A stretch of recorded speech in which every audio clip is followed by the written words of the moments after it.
Welcome to The New Health. I'm your host, Jessica Preston, where we speak with thought leaders in healthcare that are revolutionizing the healthcare system.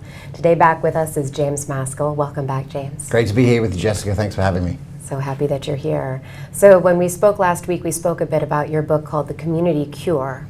Can we talk a little bit about that community cure and where that thought process came from and how that is changing healthcare?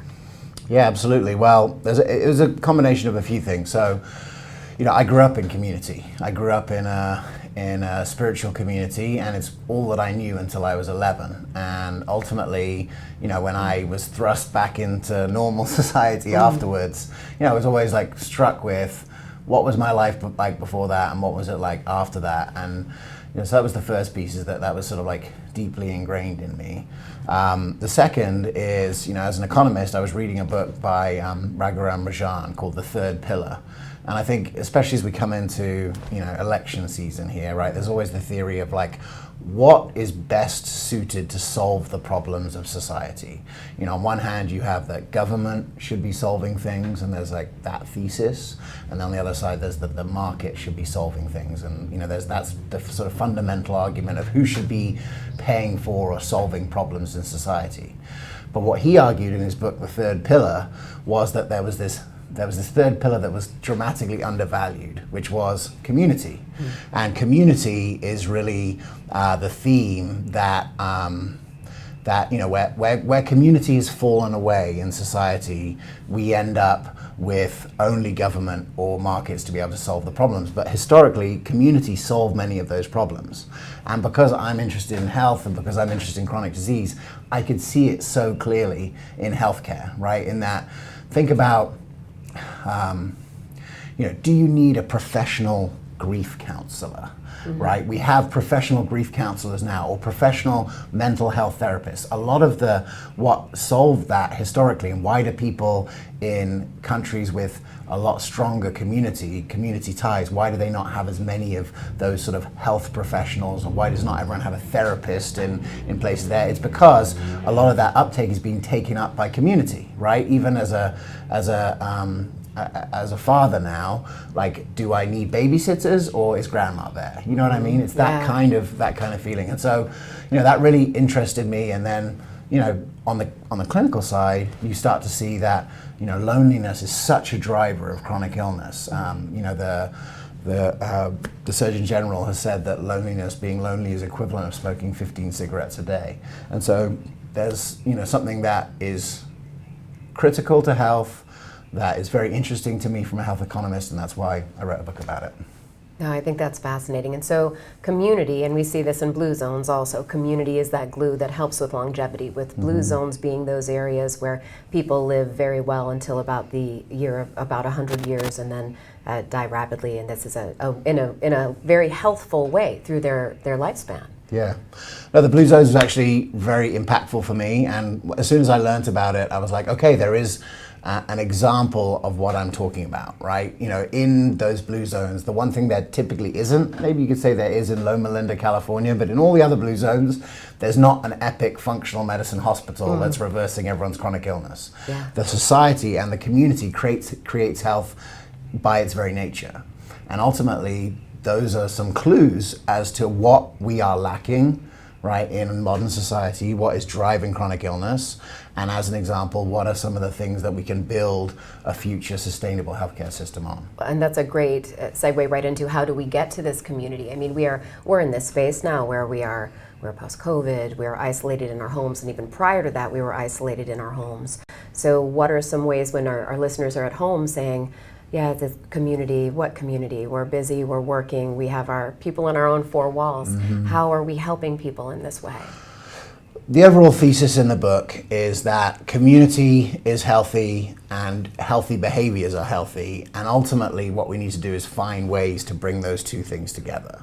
And some of those things may be just in the community and outside of the healthcare system, but I argue one of the reasons why we should be building that in the healthcare system itself is that, one, lonely people end up sick and in the healthcare system, so that's where they end up anyway. And then second, there is budget assigned to do something about this, right? If we think about, Medicare, Medicaid, this is medical budget that's going towards, it's doing stuff Could it be doing this? And ultimately, the thesis in the book is really that we have budget and we have sick people, so let's rebuild community there.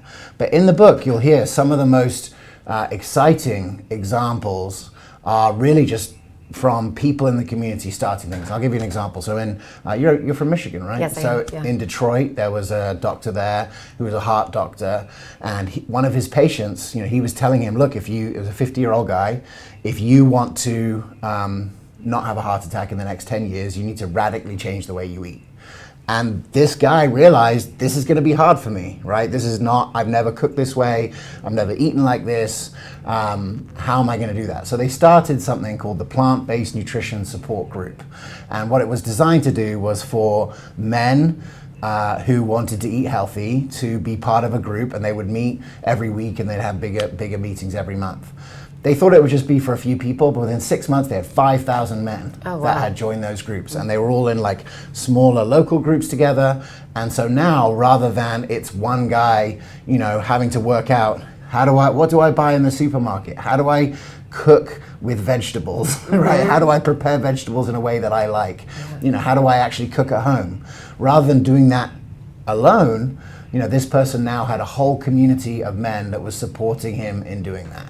And that just happened organically. And that kind of thing could happen organically where you live too. It just takes a little bit of spark to recognize, what are the problems that I'm facing? Are there other people that are facing those problems?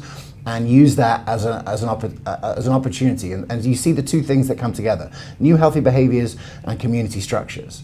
Some of the other examples in the book are where there's already community that exists, and by sprinkling a little bit of health into it, you get dramatically different results. So church groups is a perfect example where people are already connecting, already community, already together. And so when you've seen examples like the Daniel Plan, where a group of functional doctors came in and said, hey, you've already got a structure, you've already got social cohesion, you've already got these Bible study Wednesday night groups. Let's get people to talk about doing healthy behaviors together in the service of their temple and the Lord, directly.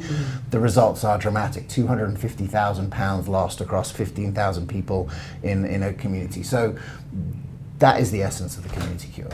So when people are at home and they're thinking about, but I don't have this, I think about library groups, I think about women with play groups with children, think about other ways. What are some other ways that people can think outside of their selves? Well, one of the hard things is the way that community has fallen away, particularly during COVID. I think it's one of the most harmful parts of the policies that came as a result was the destruction of community. I mean, ultimately, I would say to people who are thinking about this, think about all of the different communities that exist.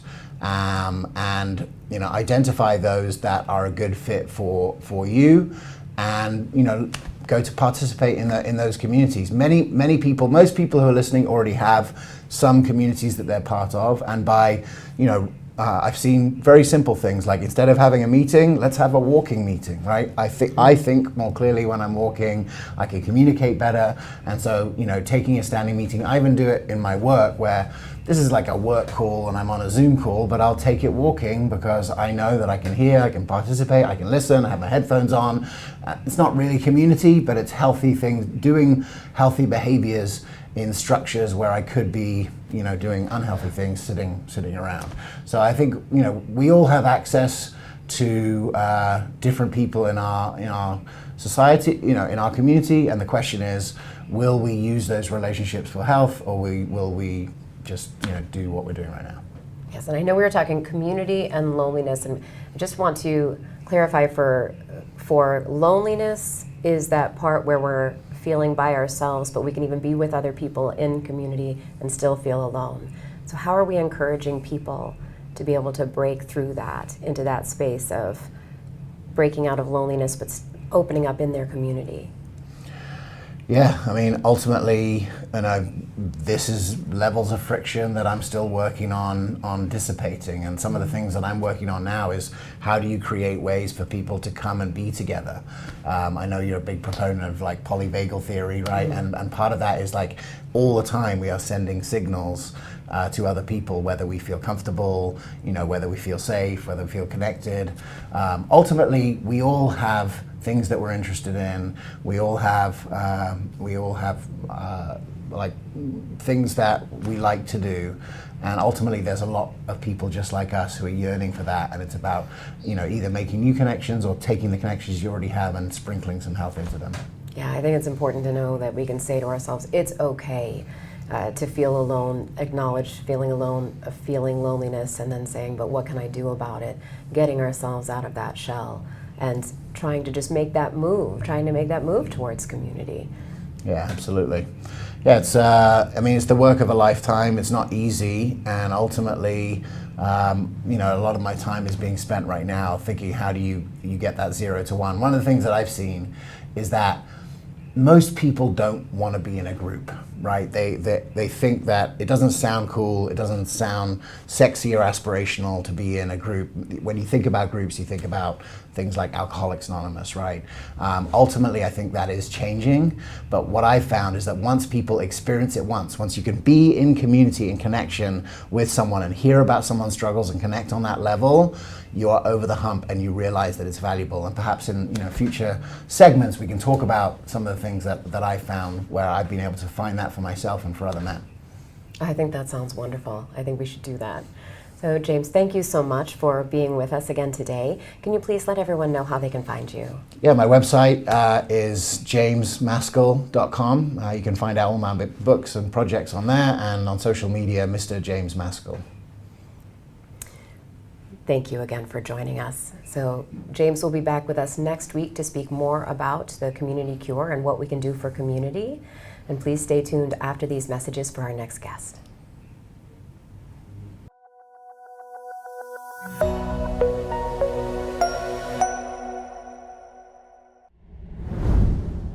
Welcome back to The New Health, and we have Adam Lane Smith back with us today.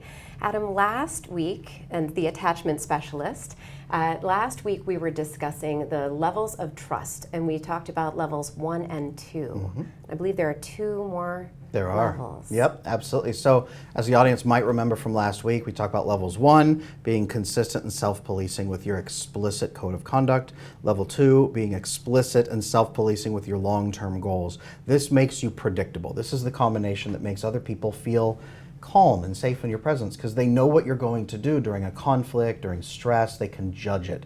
So their nervous system comes down when they're in your presence. This is a good thing. It's important. It opens up the door for level 3, which is called mutual acceptance. I also call it mutual baggage. So it is when somebody sits down and says, okay, we're getting closer. Here's what you should know about me where I kind of fall short. Here's what I'm doing to work on it. If this happens, this is what should happen. I will take care of it. Just let me know, please. That's your role in that relationship. Just let me know if I'm doing something inappropriate. Give me a heads up. And then what should I know about you? What do I need to know about you, and how would you like me to give you a heads up? It's taking ownership of your problems together and agreeing that you are now going to speak directly to each other if there's a problem. This prevents either side from having to constantly guess and worry. Maybe the audience is used to having to guess, are people mad at me? What's going to happen next? If that's the case, you don't have to do that at level 3. This is mutual ownership. And then you see them do this repeatedly. That's level 3. Any questions on that? No. Good, because it's fairly simple. Yeah, so level far. 4 then, that unlocks the door for level 4 because they know how you're going to act under stress. They agree with your mission, they agree with your values, and they know that you're going to self-police and self-correct back. So out there, stop for a moment. Would that help you feel comfortable in somebody's presence? Yes, that's the basics of trust. That opens up the door for level 4, which is mutual fulfillment. Hey, you know what, Jessica, you mean so much to me. I want to be the best friend to you that I possibly can. How can I take care of you? What are 2 or 3 things you need me to make sure I do in our relationship or not do? And here's 2 or 3 things I need you to do as well. Can we take care of each other this way? This is how you build a long-term, fulfilling, safe, bonded relationship with the right biochemistry. And when you don't do this, when you have insecure attachment, you don't do these 4 levels of trust, you jump over all 4 of them, land in the deep feelings, and then what happens? Well, we have a difficulty, we have stress, we have problems, and then you spike out of control because you have no idea how that person's going to react, and then you both scramble to try to get around each other, manage each other. This is what's leading to so much brokenness in our relationships. So I know we spoke earlier about my views on avoidant and anxious attachment. So in that time of conflict, that jumping into that space, when it comes to my view is if somebody is having an avoidant, when they're in that space of conflict, they hightail it the other direction. Usually. And for anxious, they tend to attack a little bit more. That's a great way to put it. So the avoidant person, they're not afraid. They would never ever say, I am afraid. They are cautious, and they are concerned about how the other person will react, so they pull back, they solve the problem completely alone, and then when things are calmed down, they step back into the relationship. That's how they tend to operate. They don't trust anybody to solve problems with them. So then they block the reception of that vasopressin bonding hormone that reacts when we solve problems together, that men have more receptors for than women do. This is how men bond properly.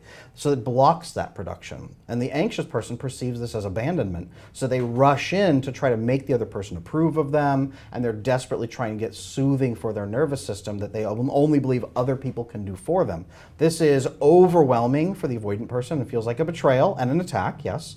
And the anxious person feels completely abandoned and betrayed in that way. So it just doesn't work out. Anybody out there who's had a partner who either attacks you emotionally, almost, overwhelms you is the right word, engulfs you for that approval and for that soothing, coercive soothing, that's more of an anxious trait, or anybody who has walked away from you during a time of stress and made you feel like they were untrustworthy, another person abandoned you, I should have known people would do this, that's more the avoidance style. Those are the two that we're dealing with. Okay, and just a reminder that there's nothing wrong with attachment styles. There's nothing wrong with being avoidant, nothing wrong with being anxious. Now this is a great place right here to talk about this. Okay. So there's something that I teach called the lone ape problem.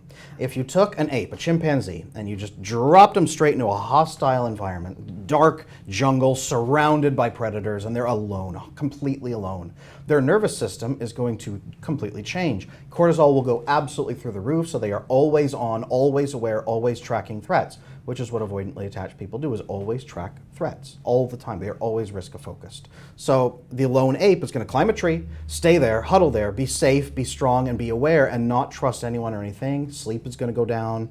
As oxytocin just plummets, your oxytocin receptors get blocked. That means your GABA, G-A-B-A, gamma-aminobutyric acid, just plunges. That regulates your nervous system, and that's gone. And that's a feel-good neurotransmitter. That's just a calm your nervous system transmitter. Okay. It keeps your nervous system at a place where you can sleep. It allows melatonin release at night. Okay. It uses magnesium to soothe your muscles and let them uncoil and relax. If you don't have GABA adequately, you can never relax, ever. And this is why avoidant people don't relax, that lone ape problem. If you're alone in a tree, it's a survival adaptation. This is great for you. It keeps you alive. This is what avoidant people think they are, as a lone chimpanzee in a tree with a stick trying to fight off predators and survive one more day. And this is how they live every single day of their life. This is why they don't bond properly. Now, if you take that chimp and you put them properly into a group of other chimps and help them immerse and they really properly bond, then they get a flood, their cortisol comes down, they get a flood of oxytocin, a flood of GABA, a flood of serotonin. They feel content, they feel loved, they feel safe, they feel soothed, they calm down, and then your logical brain fully re-engages. And they actually become more logical, which is great, but then their survival rate goes up because now they're built into a trusted collective. That's what's supposed to happen. If you drop them into a nest of crazy chimps, that wouldn't happen, but a good nest of proper, secure chimps, their ability to thrive goes through the roof. And that's what we do when we fix attachment issues, is put you into a proper nest of chimps, good chimps,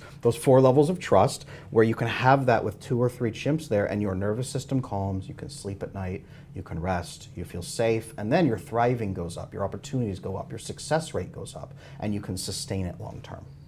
That sounds wonderful. It is. When we take someone who's in that, let's say we were talking before about, C-suite people who are adapted to this, very highly capable, how do we help them move into this space? Move from one space of, these are my neurotransmitters, I'm used to having my high cortisol, I'm used to having my vasopressin for solving problems, and how do we adjust them into that? What is a step? I know you had spoken about connections, relationships. Yeah. Step 1 for avoidantly attached people, who will not identify as avoidantly attached, but high-level, successful, performing people. is to even help them understand there's an alternate way to live, because they don't see this as a problem. They see this as the reality of such a civilization. I am this way to survive. If I stop, I will die. So they hear me talk and they take 6 months to think about it to see if they might die or might not die. And that's totally fine. The first step, consider that there might be an alternative way to live. And every other step will come after that, but that's 50% of the work. Okay, and then when they do that? When they do that, work through the 4 levels of trust in your life, Okay. and give everybody in your life a score now from 0 to 4, okay? And watch the episodes that we talked about last week. You'll get all those pieces, 0 to 4, but give everybody a score and then look at it and put a star next to anybody that could go up 1 point, but you have never tested it properly. That will be eye-opening. And when they say, I don't know how to test them properly. Aha, that's something you and I should talk about in the future, because that's a whole structure for how to open up and test properly. Okay, no, that's wonderful. So having people, we can convince people that they can be in that space to work towards secure attachment. And then what happens with their neurochemistry when they do? What is the... When you build secure attachment, the massive level C-suite people, all the people that come to me for coaching, the business owners, they are always terrified that I'm going to lose my edge.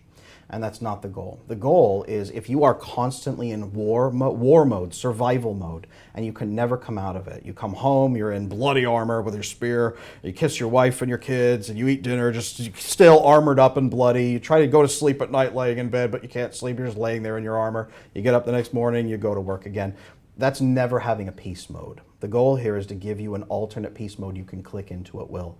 When you are soothed, when your nervous system calms down, when you are able to just fully relax and the thoughts stop and the risk assessment pauses because you know you've covered everything. It's good enough and you can finally be at peace.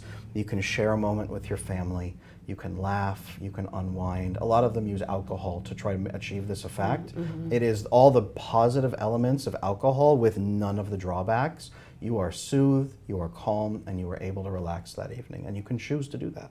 That's amazing. So, and if not, and that cortisol ends up staying high, as you said, that in that war zone, what's the ultimate outcome if they don't choose to make these changes? This is when you see people have massive midlife crises and they hate their life and they destroy everything they've built and everybody is alienated. And I have people come in their late 70s who say, Adam, I think it's too late for me. I've driven away everybody who ever could have loved me. Only now do I see that there were opportunities lost. I wish I could give all the money I have to try to get back any of the people that I've pushed away. And that is the absolute alternative. I don't mean to be doom and gloom. It can be a little better than that, but that absolute regret, that loneliness, crushing loneliness, that is ultimately the outcome if somebody doesn't fix this. And is there an age limit on when people can? Absolutely not. My oldest client was 78 years old and terminally ill with a few months to live. And they did have some children and some grandchildren, and they had almost no connection to them whatsoever. Not only did they come in and fix their attachment, they then went and taught their kids and grandkids better attachment and built a loving, thriving family system before they lost their life due to medical issues. So it is never, ever, ever, ever too late to do this work. Thank you so much, Adam. It's such a pleasure having you here again with us. I know you're coming back next week to speak with us a little bit more about attachment. Please let our audience know how they can reach you. Yeah, so I'm Adam Lane Smith, the attachment specialist. You can find me on adamlanesmith.com. I'm also on every social media platform. Just search Adam Lane Smith. You can find my courses, my coaching, all of my materials available to help you. And if you're going to circle for 6 months, that is totally okay. I'll be ready to help you when you find the time.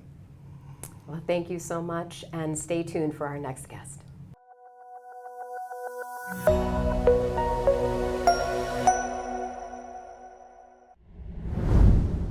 Welcome back to The New Health, and today we have back with us Dr. Heather Gessling, our family physician in Missouri that we spoke with last week. Dr. Gessling, welcome back. Oh, thanks. Glad to be here. So glad you're here with us today. So last week we spoke a bit about direct primary care and the work that you're doing and the amount of time you get to spend with patients, which is invaluable. And this week I would really love to dive into a controversial topic right now, which is the GLP-1 medications that are being used out there for weight loss. So first, I'd love for you to explain to the audience what these medications are and if you're for or against them. Oh, yeah, let's talk about it. It's a hot topic right now. I do use GLP-1s in my clinic. Actually, technically, they're GLP-1 receptor agonist, and GLP-1 is glucagon-like peptide. This molecule is a simple peptide, and it is a way to reduce appetite, and also it can help with reducing blood sugar. The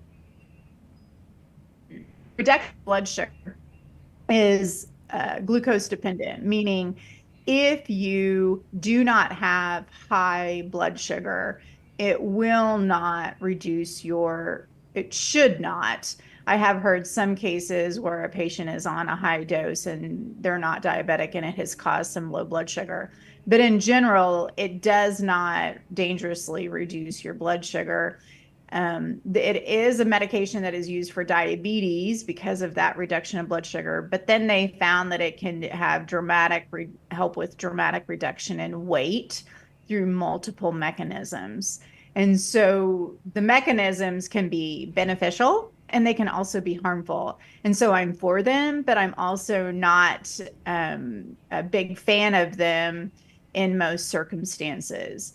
I have patients that have claimed and to do everything right or have done everything right. They've detoxified, they've changed their diet, they've reduced carbs and sugars, they're moving more, and they're just not losing that weight.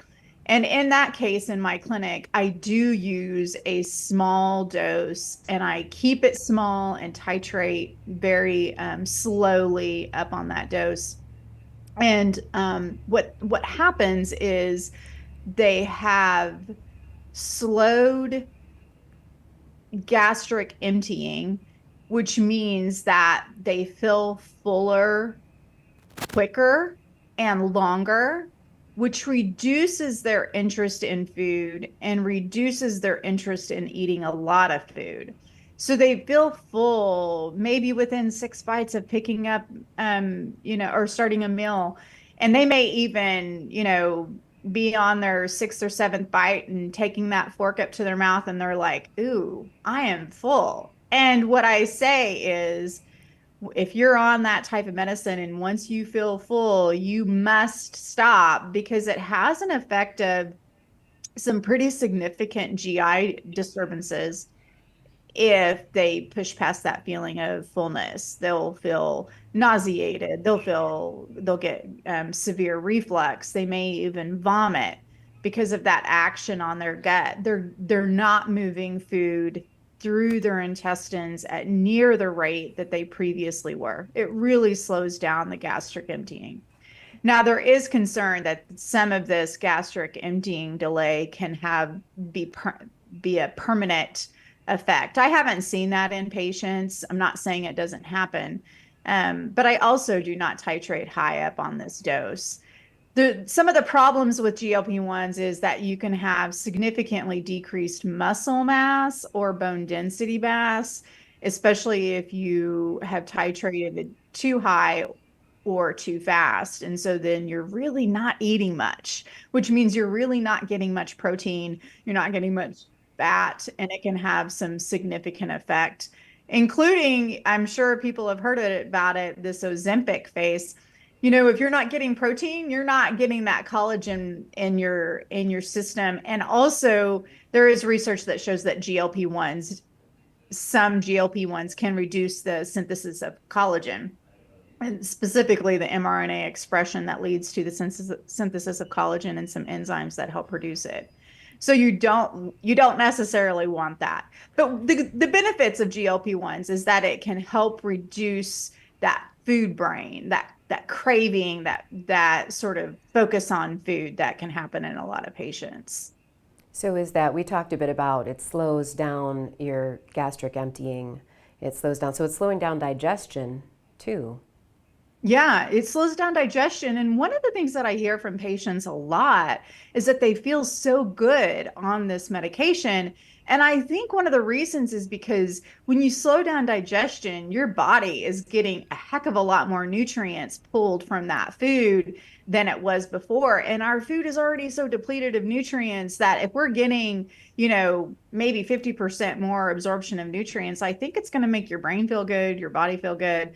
I'm not exactly sure why patients feel so great when they're on this medication. That's just my guess, but you do get increased absorption of nutrients. Well, that's very good news. That's your yes pro side of our GLP-1s. So you were speaking about the titration, that you are using smaller doses. So I have two questions about that. Why are so many people using high doses? And the other part of it is, are you losing the same amount of weight with a small dose? I think that would be a curiosity for people who are using this for weight loss, because I know it's now a weight loss, it's being used for weight loss, not just for diabetes or hyperglycemia.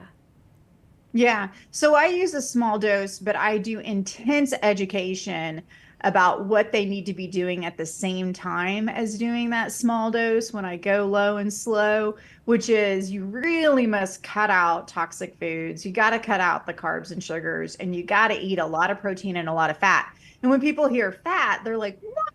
But we've been told for decades, get rid of the fat because that's what makes you fat. And it's actually the opposite.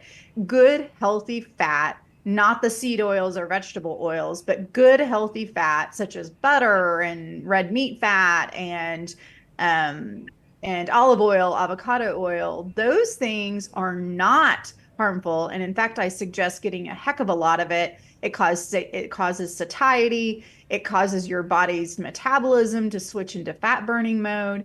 But so when patients are getting those good nutrients, reducing sugars and carbs, reducing toxic foods, they can have significant weight loss paired with that low dose of GLP-1 that helps reduce their interest in overeating or their interest in snacking or just in general having that food brain where they're sort of, grazing all day. I would say that the benefit of the low dose is that you don't get that loss of lean muscle mass or loss of bone density, which has been seen.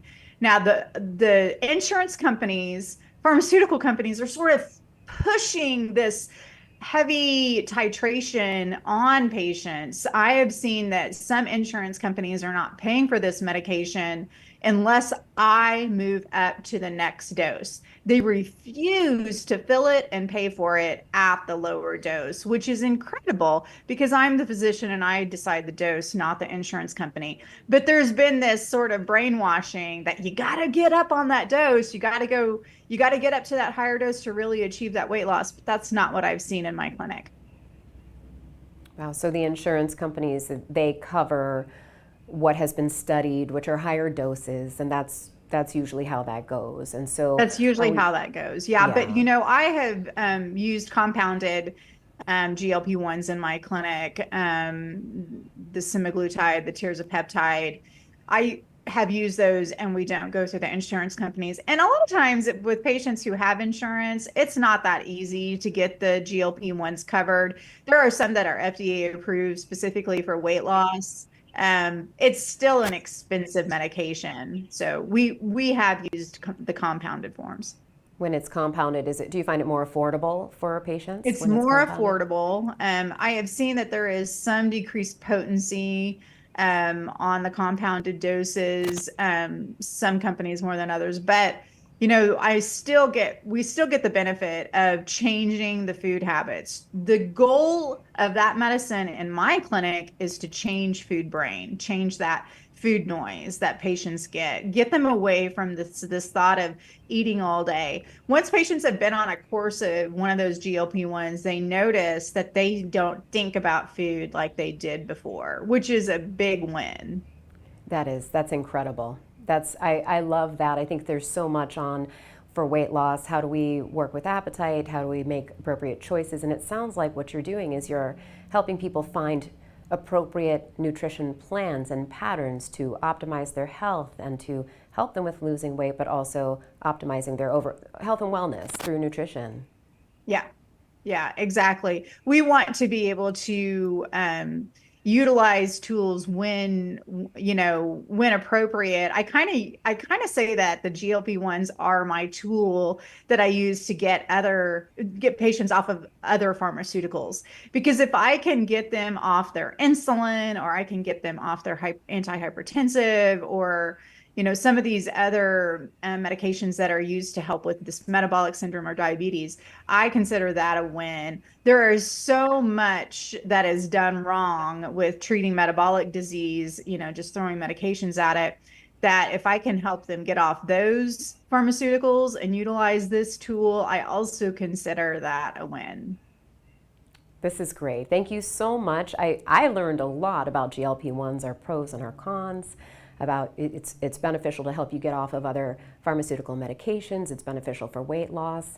The con being at high doses, we can see loss of lean muscle mass, loss of collagen. We as women certainly don't want that. And other adverse effects that you can see when you are taking these medications and you overeat. Thank you so much for coming and spending some time with us again, Dr. Gessling. Please tell us a little bit about what you have going on right now and how people can reach you.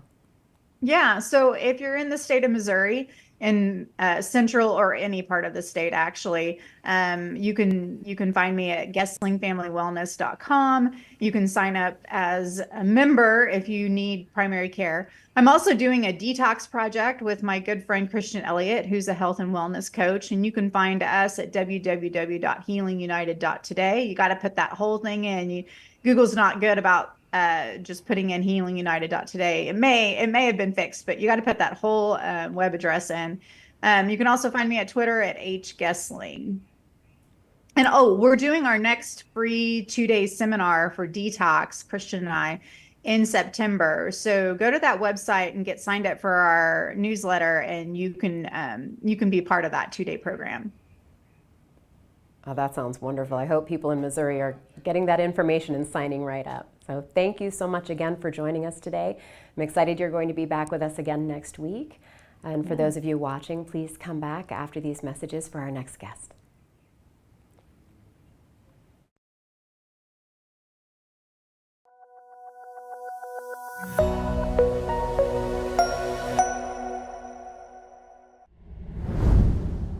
And we're back at the New Health with Dr. Cheng Ruan, CEO of the Texas Center for Lifestyle Medicine. Welcome back, Dr. Ruan. Hey, thanks a lot. Thanks a lot for having me here. So glad that you're here with us. So we've spoken a bit about your work, a little bit about your clinic, and I know that we've talked before a little bit about loneliness. We mentioned Yes. that last week. I'd love for us to touch a little bit more. You said loneliness is one of our greatest epidemics of our time. Yeah, not one of, it is the greatest epidemic of our time. Okay. And when we look at loneliness, most people think of like actually being isolated. No, but a lot of people like being isolated. My wife loves to curl up and read a book, and I take the kids out to go swim. Like, that's not loneliness. So loneliness is a sense of isolation. So that's the first thing to define. The actual sense of isolation contributes to all chronic disease. This is documented in the WHO, this is documented in the CDC, it's everywhere, right? And so loneliness is the biggest social determinant of health in terms of risk factor for morbidity and mortality. So mortality is how long you live, and morbidity is the disease that gets developed, right? Mm-hmm. So when we look at data, a lot of people with both mental and physical health issues, the more lonely they get, the worse they get. But what happens is when there are more reach outs and touch points between family and friends and church or temple or whatever it is, like within the community, the disease states, they magically either stabilize or they even kind of go back, right? Mm-hmm. And so the idea that we should see loneliness just as a mental health issue is kind of silly, to be honest with you. And I'm a data guy, so as a data analyst, we look at factors of what's causing disease states. So let's go back to 2018. We're at Texas Center for Lifestyle Medicine. We're a year old, and we're like, you know what? I'm going to get in because I'm a data scientist and look at what are the factors that's creating disease. Autoimmune, cancer, Alzheimer's dementia, metabolic disorders such as diabetes, right, and hypertension, 5, right? And I was like, okay, well, is it a supplement? Is it a diet? Is it vegan? Is it paleo? Like, what is it? As it turns out, it's none of the above. It's life events. So we had a thing called LE, like life events. Okay. So it could be a marriage, it could be a divorce, it could be a death of a parent, a death of a child, some life event that required the patient to have a switch in identity, okay? And that triggered some change. And sometimes we can see these life events as quote unquote bad, like a death of a parent, but then all of a sudden the disease states start improving. Like what's going on here, right? And so we shouldn't really be labeling things are bad. We should be really labeling, well, what are people doing? Because whenever you have life events like this, you gather your friends, you have the community, you go to church again, right? It's like you all of a sudden adopt this community and that sense of isolation goes down, right? But what happens is, and we all do this, I do this too, whenever you're going on your day-to-day, you're doing your job, you're doing your thing, you just get stuck in like automatic mode, right? And when you get stuck in automatic mode, you don't stop to smell the roses, if you will, right? And your brain is constantly thinking about the future, which we call anxiety, or constantly thinking about the past, which we call depression. Okay? Yeah. And neither is really that constructive for health. So when we look at these data points, like these are extremely important data points. So now in 2018, we're like, well, how can we decrease the biggest risk factor in morbidity and mortality? How do we do that? Well, we get people together so they don't feel isolated, they don't feel lonely.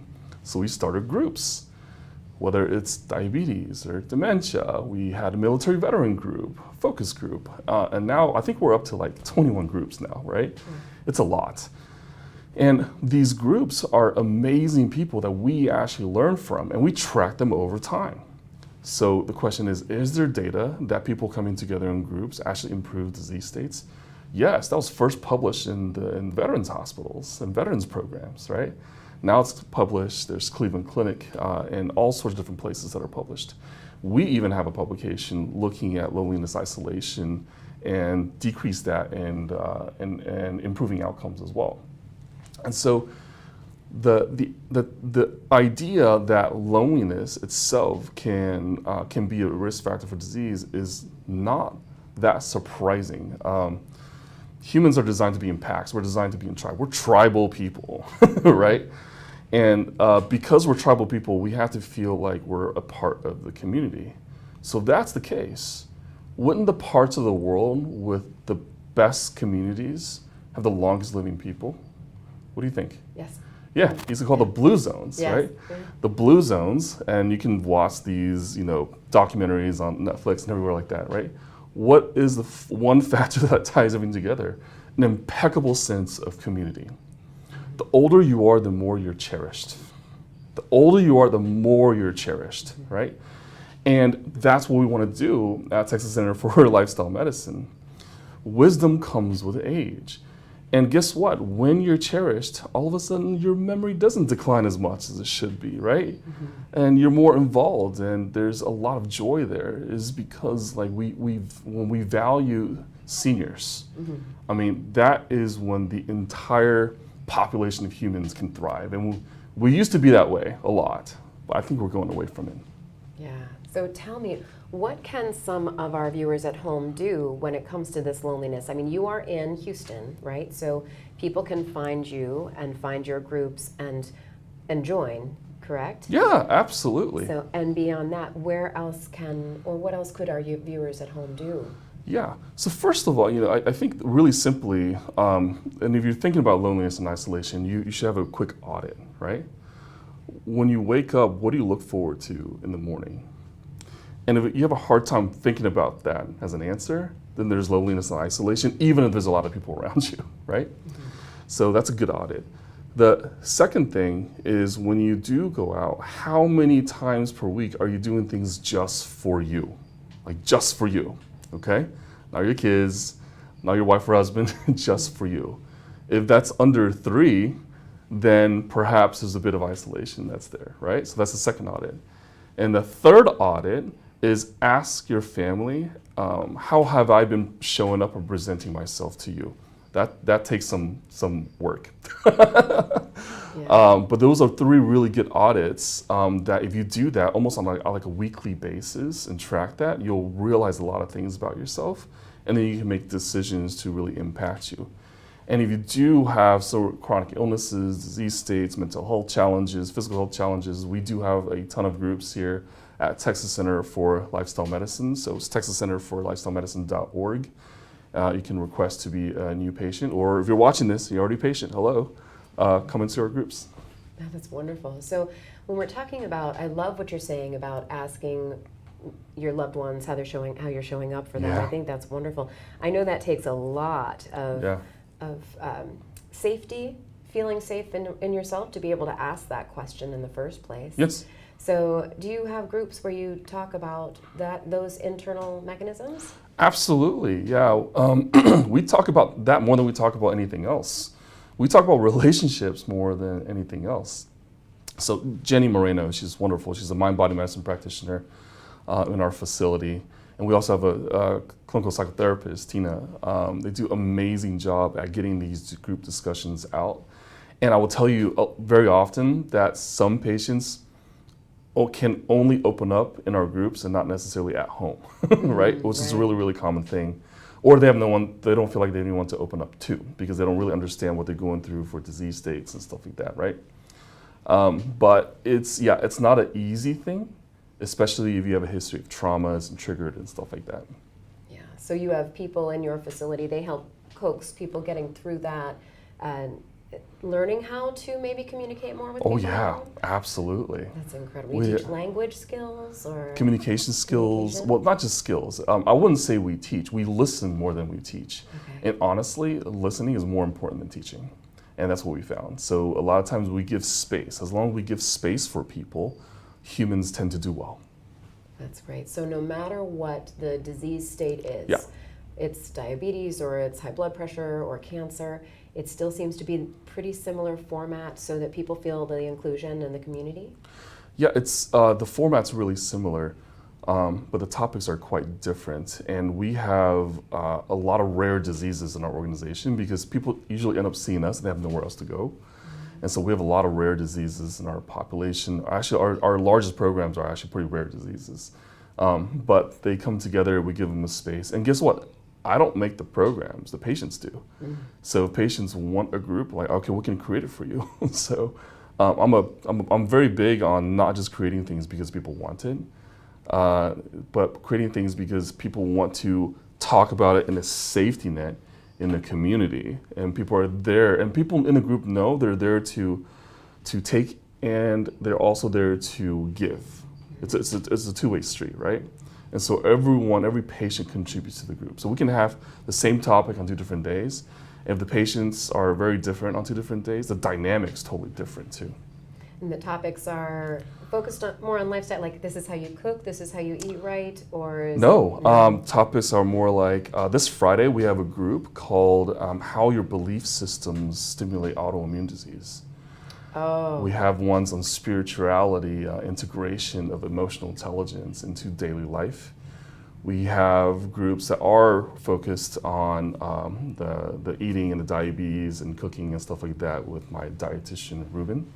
We work with a local chef here who's executive chef for Levin Baking Company and Levin Cafe on healthy cooking and longevity eating. So the range is very widely cast. And then our favorite groups are Ask the Expert series, where we bring doctors in focusing on a specific topic. And often these doctors are booked out for like a year and no one has access to them. But we love to bring those doctors into the community. And you have access to those doctors, and that's incredible. And covered by insurance, as you Yeah, said. absolutely, yes. So Dr. Ruan, thank you so much for being with us again today. Can you tell everyone what you're working on and how people can reach you, please? Yeah, so you can reach me by searching my name, Cheng Ruan, MD. So I'm usually on Instagram a lot. And for those people who are interested in connecting as a healthcare professional, find me on LinkedIn. Website is texascenterforlifestylemedicine.org. And what I'm working on is adopting technology into our systems. We've developed artificial intelligence technology to look at really complex disease patient cases who help us with diagnosis, and it's becoming a daily thing. We actually diagnosed 2 really rare things on 2 different patients yesterday that over 30 doctors have missed in the past because of our technology. And I'm really proud of my team for developing that. Oh, that's incredible. Mm-hmm. Thank you so much for being with us again, and I know you'll join us next week. Yes, absolutely. Very excited to have you back. And thank you for being with us here on The New Health. Please join us next week, and we'll see you then.